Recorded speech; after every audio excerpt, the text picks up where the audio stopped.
What's up, everybody? What's up, everybody? It's your boy, Chris. It's another amazing episode of Financipation. This channel is all about making money, saving money, building generational wealth, and financially emancipating yourself from generational poverty. On this channel, everybody, I give you a six-figure MBA level worth of investing and financial knowledge for free here on YouTube. The things that people typically spend hundreds of thousands of dollars on learning in grad school, I give it to you for free here on YouTube, okay? And as a guy who has an MBA, I feel very comfortable telling you that. Before I get started, I also want to give a shout out to Keanu Solutions. They're one of my sponsors. If you need digital marketing, website development, or someone to essentially edit your YouTube videos, they're the best in the business, meaning all of your digital needs. And also, please hit that notification bell, and please like and comment and share and subscribe to the channel, okay? Well, guys, here in the United States of America, which I believe personally is the greatest country in the world when it comes to building wealth, there are a lot of things that quote unquote are unfair. You can talk about racism, sexism, classism, things of that nature. And there are a lot of things in this country that quote unquote are not fair. At the end of the day, everybody, we don't start at the same place, but all of us can end up in the same place, which is hopefully to be wealthy and to retire and to die with dignity and with respect. Full disclosure, everybody, I have lived in 4 different murder capitals before I was 20 years old. I've seen drive-bys. I've been in active shooter situations. I've been recruited to join gangs. I got offers to sell drugs when I was 9 years old. And I've also been gotten offers essentially to gangbang. And for what it's worth, I've literally seen people get shot directly next to me. I grew up, I would say, probably lower middle class. And I was lucky, however, and I consider myself very blessed because I had a father and I had a mother that kicked my butt. And they essentially refused to let me go down those kind of darker paths. America, everybody, is not perfect. But having said that, there are a lot of opportunities that this country affords you. And I've always personally thought that if you grow up poor, in certain ways, it gives you advantages that the wealthy and the upper class people do not have. And that's what we're gonna talk about in this podcast, okay? Several ways that growing up poor actually benefits you. So the first benefit to growing up poor is that it teaches you to avoid drugs and it teaches you to avoid gangs. When you live in places like Compton, California, or Newport News, Virginia, or Philly, or Minneapolis, Minnesota, or Chicago, or places like that, you quickly realize that all the real gangbangers and drug dealers, they're either or they're in prison. It's no in between. When you start going to funerals, you see your teammates getting shot, you see your family members and your cousins getting killed. You start seeing old friends and old family members and old teammates essentially getting caskets at 16 years old because they were gangbanging. It puts your entire life and that entire world into a very, very different perspective. Or if you're like walking down the street or you're driving down the street and you see that girl who was absolutely drop dead gorgeous in high school, standing on the corner with her teeth all rotted out, and she's basically selling her body for drugs because now, unfortunately, she's addicted to crack cocaine and she's strung out on meth. It makes you realize why you don't ever want to do drugs. In a lot of ways, guys, growing up around poverty, in a lot of ways, growing up around crime, it puts that life into perspective and it shows you firsthand that you do not want to basically gangbang and you do not want to basically sell drugs. So that's one of the first benefits I would say to growing up poor. You see firsthand what happens to real gangbangers and drug addicts, and you avoid that crap literally at all costs. The next benefit to growing up poor is that you have literally no issues taking risks because when you have nothing to lose, you have nothing to lose. 88% of first-generation millionaires, everybody, are self-made and they did not come from money. According to a 2023 study that was done by Yahoo Finance, 41% of American millionaires grew up poor. One reason I would suppose is because poor kids are more willing to take risks. They're more willing to start that business. And once again, when you have nothing to lose, you've got nothing to lose.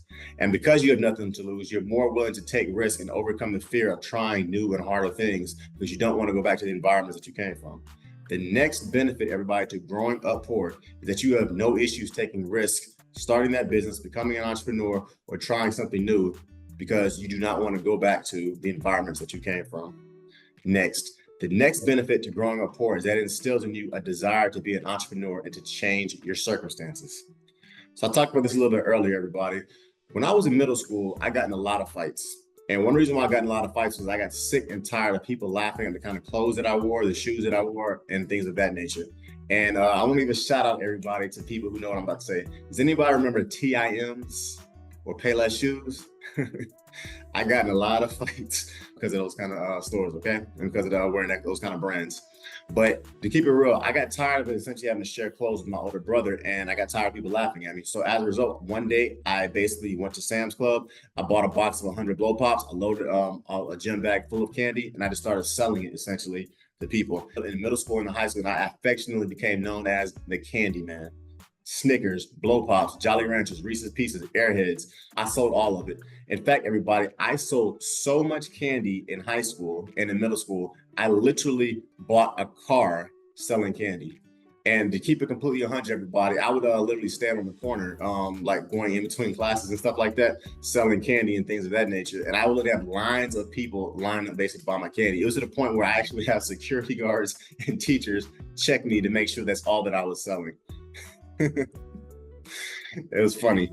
So between sixth grade to literally my senior year in high school, I sold candy, and I sold so much candy. Once again, everybody, I bought all my Timberlands, my real Timberlands, by the way, my Averex coats, my Jordans, and my first car, all by selling candy. The next benefit to growing up poor is that it instills in you a deep desire to want to be entrepreneurial and to change your circumstances, because you get sick and tired of being poor or lower middle class.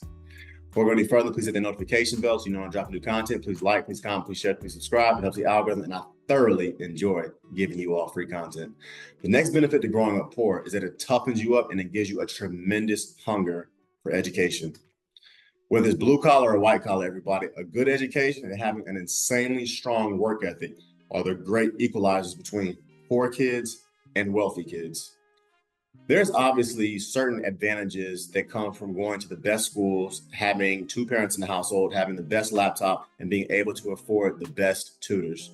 But as a mechanical engineer who has his MBA, I can't tell you how many times when I was in high school and college that I saw preppy suburban kids that had every advantage that money could afford. They had the best laptops, they had the best cars, they had the best tutors, they had every advantage that money could literally provide for them. But more often than not, when ish got hard in classes and in life, these preppy, rich suburban kids could not compete against the hungrier, madder, tougher, meaner, more determined kids who grew up poor. To keep it real, the suburban kids just flat out couldn't make it. But those poor kids from the inner cities, from the hood, those poor immigrants from Latin American countries, the Caribbean and Africa, we made it. We graduated and they didn't. We got the promotions at work and they didn't. And we started the businesses and they didn't.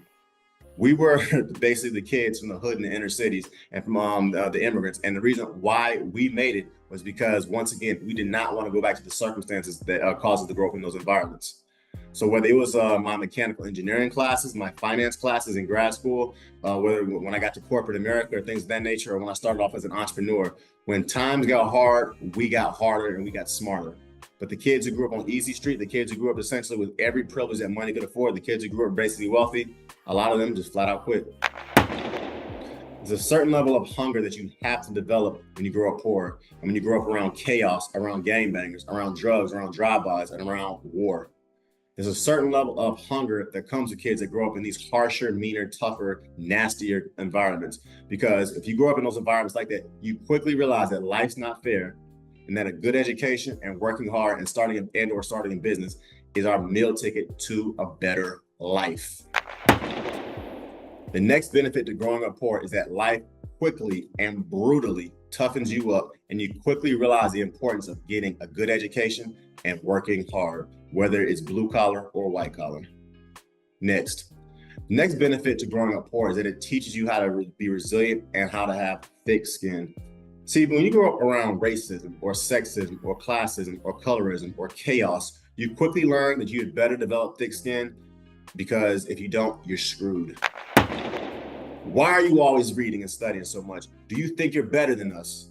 Why you want to be an engineer? There ain't no black engineers. Why do you want to move out of the trailer parks? Our whole family's here. What are you doing?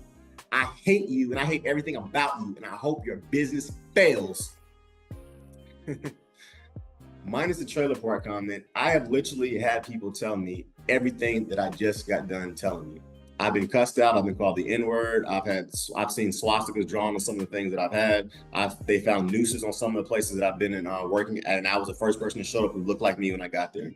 So that stuff can either or it can make you stronger. For me personally, it made me stronger. Success and wealth, everyone, is always located on the other side of pain and failure and being uncomfortable. And when you grow up poor or lower middle class, you quickly realize that life is not fair, that family members walk out on you, and that things don't always go the way that you planned. But you also quickly had better develop thick skin, and you learn how to roll with the punches, and you learn how to pick yourself up, because if you don't, life is going to knock you down and it's going to keep you there. The next benefit to growing up poor is that it teaches you how to be resilient when everyone else around you is failing and or wants you to fail with them. Next, the next benefit to growing up poor is that it teaches you how to work hard. I talked about this a little bit earlier, everybody, but when you grow up in soft and comfortable environments, you may or may not be willing to do the hard work to be successful. Whereas if you grow up poor, you literally have no choice but to work hard and to fight for what you want, because literally nothing is going to ever be given to you on a silver platter, and you know that. Once again, I got called an N-word by my boss my first day in corporate America when I graduated from college. And this guy made it extremely clear he wanted me gone and he was too busy to mentor me and he wanted me fired.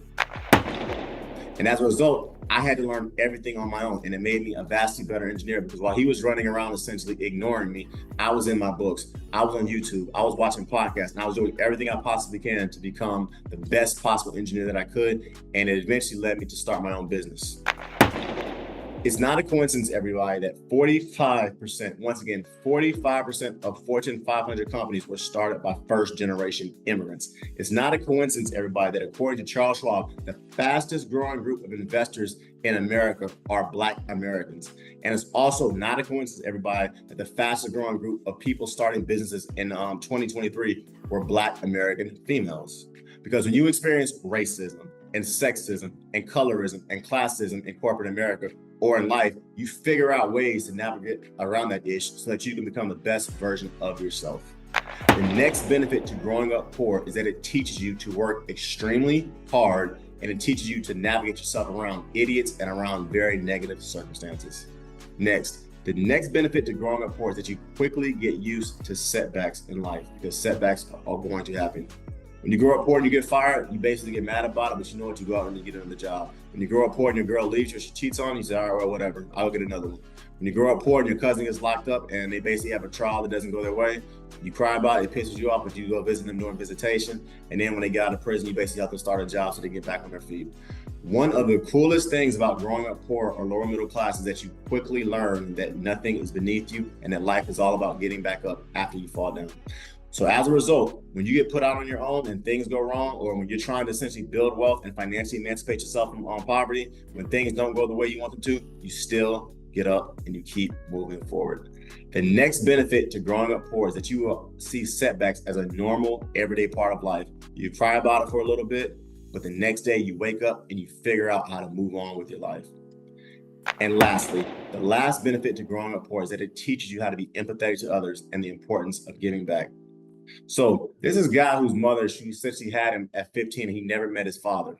The guy grew up in a single parent household in Section 8 housing, and he bounced around from housing project to housing project for most of his life.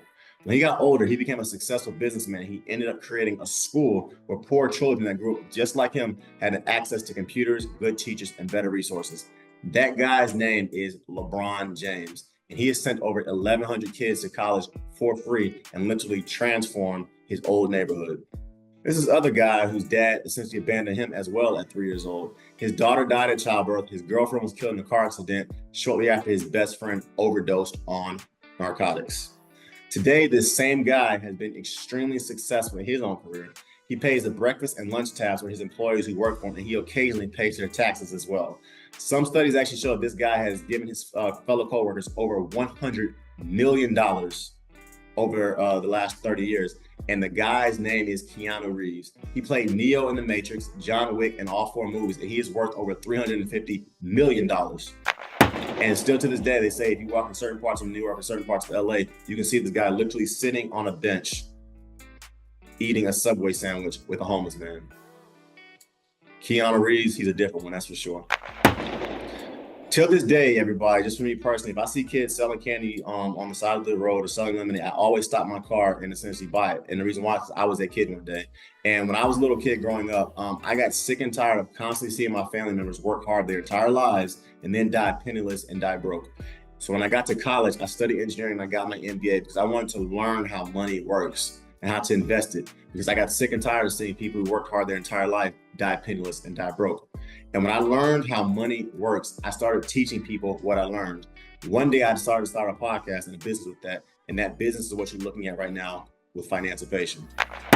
The last benefit, everybody, to growing up poor is that it teaches you how to be empathetic to others, and it teaches you the value of giving back to the less fortunate.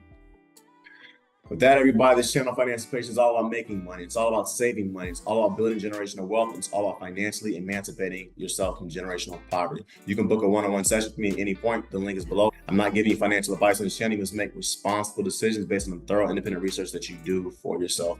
Please follow me at www.therealfinancipation.com. You can check me out on Instagram at @thereal_Financipation. My Spotify is Financipation. My TikTok is Financipation. And my Facebook tribe and my Facebook page is called Financipation. Check out my financial blog as well. And check out some of my digital e-products below, okay? It's your boy, Chris. I'm out. Peace. And make sure you hit that like button and notification bell. Peace.